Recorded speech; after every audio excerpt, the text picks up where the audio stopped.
Bullet of mass, कितना KG का मास है बुलेट का? 2 ग्राम का है। और यूनिट ये सब हमको दिख रहा है कि सीजीएस में नहीं है, सब वोल्ट वोल्ट सब लिखा है ऐसा यूनिट में। तो हम जल्दी से इसको कन्वर्ट कर ले रहे हैं 2/1000। तो 2 ग्राम था और उसको केजी में बदलने के लिए 1000 से कर दिए डिवाइड।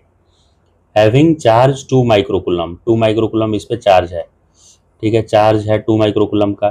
तो इसको ऐसा यूनिट में लिखेंगे 2 × 10⁻⁶ कुलम चार्ज हो गया। कुलम तो ऐसा यूनिट ही है तो रहने देंगे। अब फिर through what potential difference must it be accelerated. इसको पोटेंशियल, किसी भी चार्ज को पोटेंशियल डिफरेंस में हम मूव कराते हैं तो वो काइनेटिक एनर्जी या वेलोसिटी गेन कर लेता है। क्यों गेन करता है? देखिए, अगर मेरे पास एक 2 माइक्रोकुलम का +2 माइक्रोकुलम का चार्ज है इसके पास, और ये इसको दौड़ा रहा है पोटेंशियल डिफरेंस में, यहाँ का पोटेंशियल मान लेते हैं हाई है और यहाँ का पोटेंशियल लो है।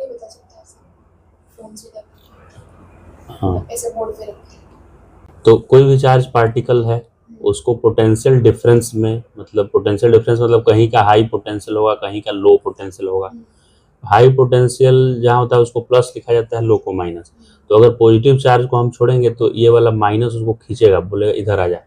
तो इसकी जो जीरो वेलोसिटी थी पहले u बराबर 0, वो v बढ़कर 10 हो गया।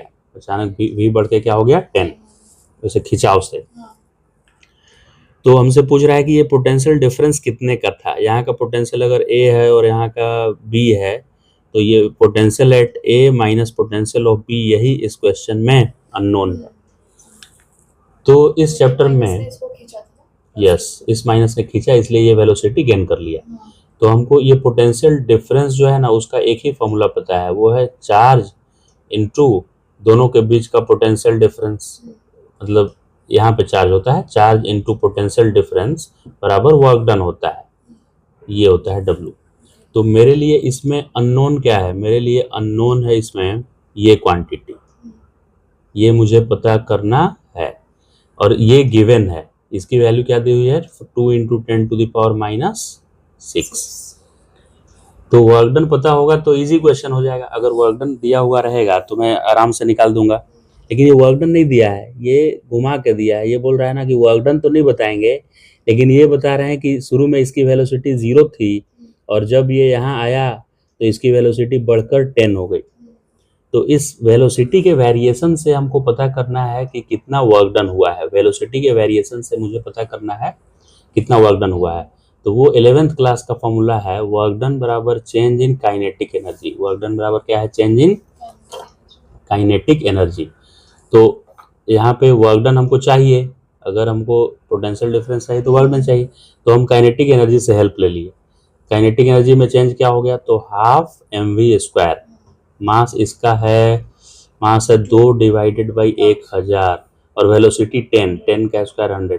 और इनिशियल काइनेटिक एनर्जी 0 है क्योंकि रेस्ट में था, क्वेश्चन में दिया हुआ है। 0 0 0 0 कट गया, 2 से 2 गया तो 1/10 आया, ठीक है, 1/10। और -0 करने से कोई फायदा है नहीं, और 1/10 को 0.1 लिखते हैं। 1/10 को क्या लिखते हैं? 0.1। तो बस जैसे ही मुझे वर्क मिला, वर्क को यहाँ पे ले आया हम। तो अब मेरे पास आ गया फॉर्मूला, Q के जगह पर इतना, और पोटेंशियल डिफरेंस ही मुझे पता करना है, VA माइनस VB, और वर्क डन अभी अभी क्या आया? 0.1। अब इसको इधर डिवाइड करेंगे तो आंसर आ जाएगा VA माइनस VB बराबर 0.1 अपॉन 2 × 10⁻⁻6। पॉइंट हटाते ही नीचे एक 0, पॉइंट हटाया तो एक 0 नीचे, और ये जो -6 था उसमें एक 10 मल्टीप्लाई करते ही -5 बन गया। तो 1/2 × 10⁻⁻5, माइनस ऊपर जाके प्लस हो जाएगा, तो 1/2 × 10⁻+5, एक 0 इसको उधार दे देते हैं इधर, ठीक है।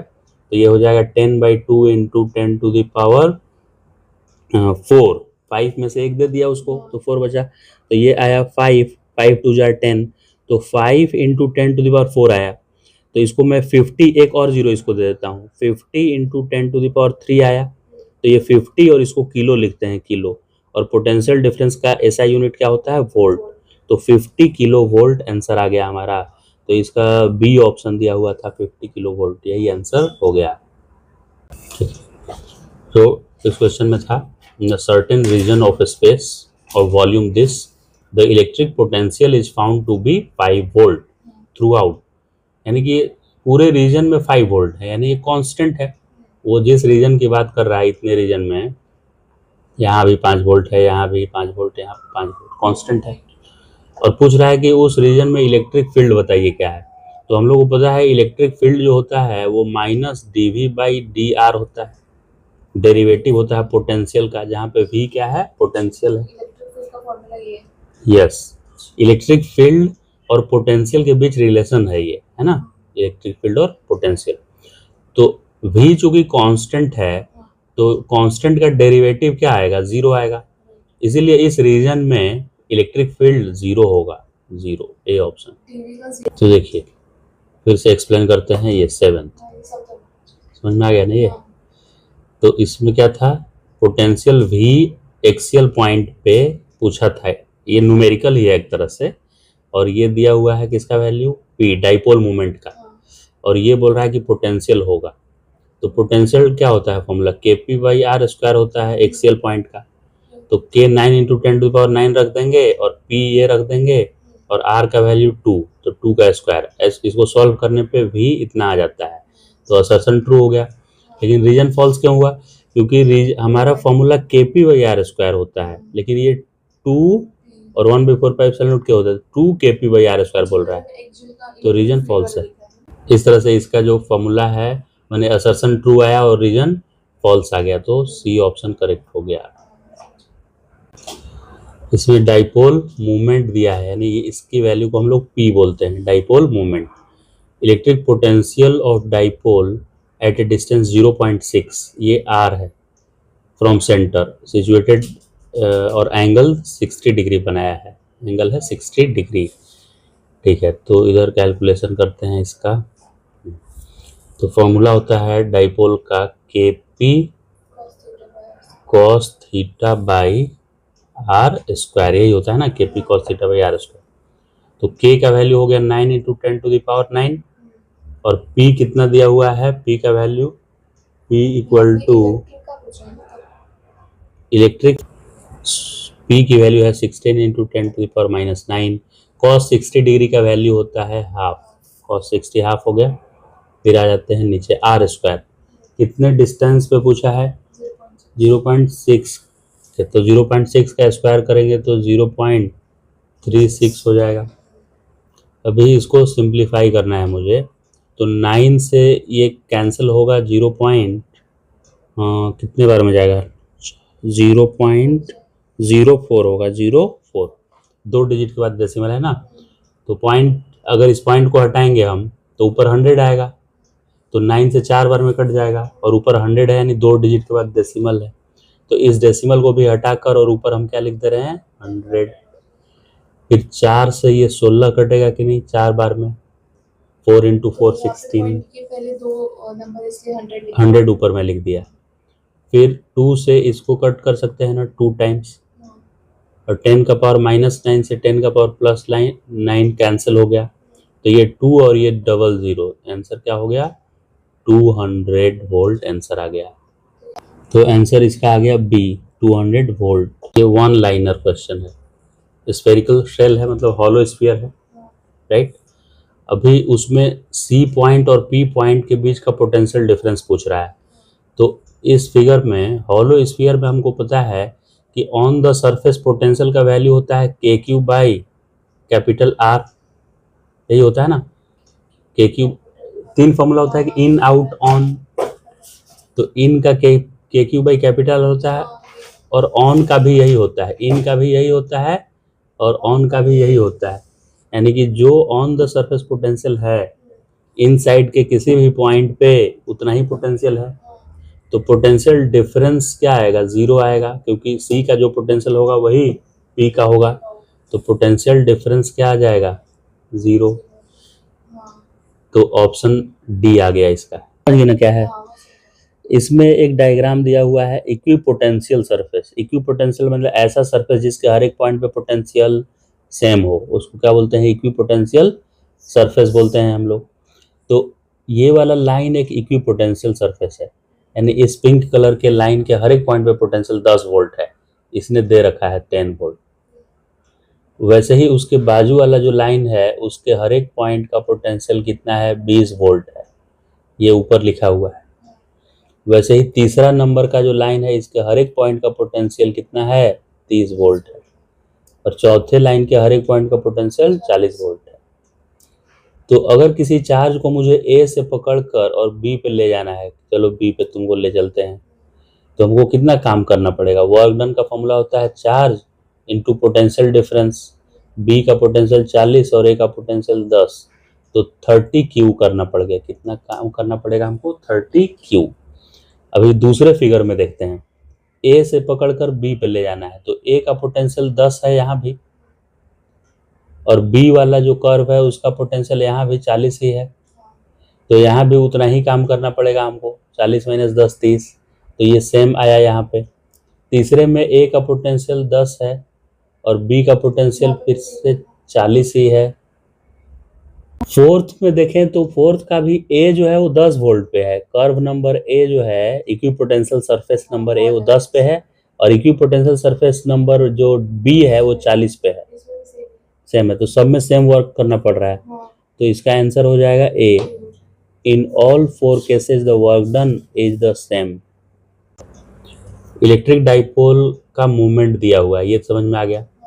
Is aligned with direction. Align का मतलब क्या होता है, align with direction of uniform electric field, यानी 0 डिग्री एंगल है। इनिशियल एंगल θ1 क्या है, 0 डिग्री। अब अलाइन का मतलब ये पैरेलल है, तो एंगल क्या होगा इलेक्ट्रिक फील्ड में और डाइपोल मूवमेंट में, 0 डिग्री एंगल होगा, क्योंकि ये दोनों अलाइन है एक दूसरे से। देखिए एक मैग्नेट को, हम लोग मैग्नेट को अगर ऐसे लटकाते हैं freely suspended magnet always north south में आके अलाइन हो जाता है, ऐसा मैग्नेट के बारे में कहा जाता है कि नहीं, कि नॉर्थ साउथ में अलाइन हो जाता है। तो वैसे ही डाइपोल मूवमेंट जो है इलेक्ट्रिक फील्ड की तरफ अलाइन है। फिर बाद में उसको आपको क्या करना है, डाइपोल को, the dipole is then rotated through 60 degree. पहले अलाइन था और बाद में 60 डिग्री डाइपोल को रोटेट कर दिए, तो अब इलेक्ट्रिक फील्ड से वो 60 डिग्री बना देगा एंगल। शुरू में अलाइन था, सेम डायरेक्शन में था, और बाद में हम इसको ऐसे टेढ़ा कर दिए 60, तो इलेक्ट्रिक फील्ड से 60 डिग्री बना दिया। तो चेंज, इनिशियल 0 डिग्री था, तो चेंज इन पोटेंशियल एनर्जी पूछ रहा है। तो पहले इनिशियल पोजीशन पोटेंशियल एनर्जी निकालेंगे और फिर निकालेंगे फाइनल, और लिख देंगे फाइनल माइनस इनिशियल। तो इनिशियल पोटेंशियल एनर्जी निकालिए। जब ये फॉर्मूला हम लिखे U इक्वल टू, फॉर्मूला होता है माइनस PE cos थीटा, तो सब वैल्यू रख देंगे, P का वैल्यू ये रख देंगे, E का वैल्यू ये रख देंगे, और इनिशियल में cos 0 डिग्री है तो cos 0 रखेंगे, तो उससे वैल्यू आ जाएगा -2। और फाइनल जब निकालेंगे और वहाँ cos का वैल्यू 60 डिग्री रखेंगे तो इसका वैल्यू आ जाएगा -1।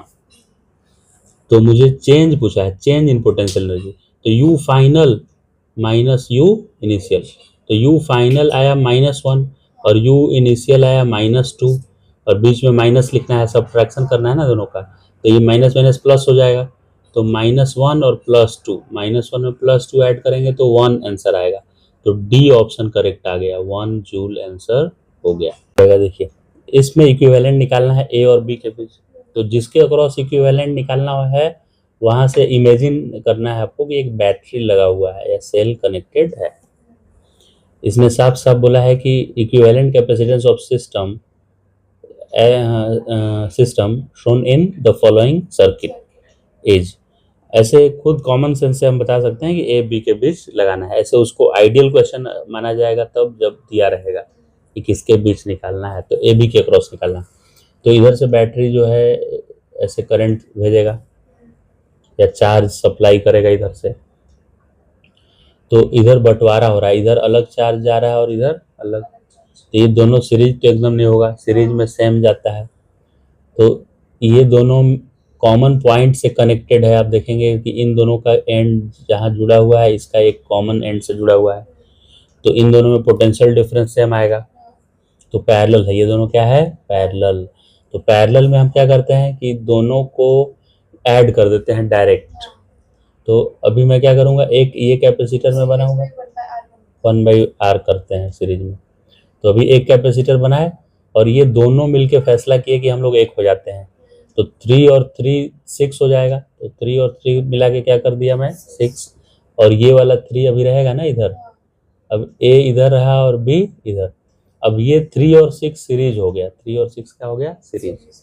ये दोनों को मिला के हम एक कर दिए 6। तो सीरीज में 3 और 6 का इक्विवेलेंट कैसे निकालेंगे? 3 और 6 सीरीज में आपस में आ गया है, मतलब एक ही लाइन में आ गया है, तो उसका ऐसे निकालते हैं 1/C बराबर 1/3 प्लस 1/6, ऐसे ही करते हैं ना। तो 1/C बराबर इन दोनों का या 3 और 3, तो दोनों 6 हो गया है ना, क्योंकि ये दोनों क्या था पैरेलल था, तो पैरेलल में डायरेक्ट ऐड हो जाता है। तो 6 ये 6 आया और ये 3 आया, तो 6 और 3 पैरेलल है, तो इसका एलसीएम मतलब ऐसे एलसीएम निकालेंगे तो 6 आएगा, और यहाँ 3 है तो ये 2 टाइम्स है तो ऊपर 2 हो जाता है, और ये 6 1 टाइम्स है तो 1 होगा। तो 1/C बराबर आया 3/6, तो ये कट करके 2 आया, तो इसको उल्टा करेंगे तो C बराबर 2/1 यानी 2 आ गया। इक्विवेलेंट कैपेसिटेंस कितना आया 2 माइक्रोफैराड आ गया।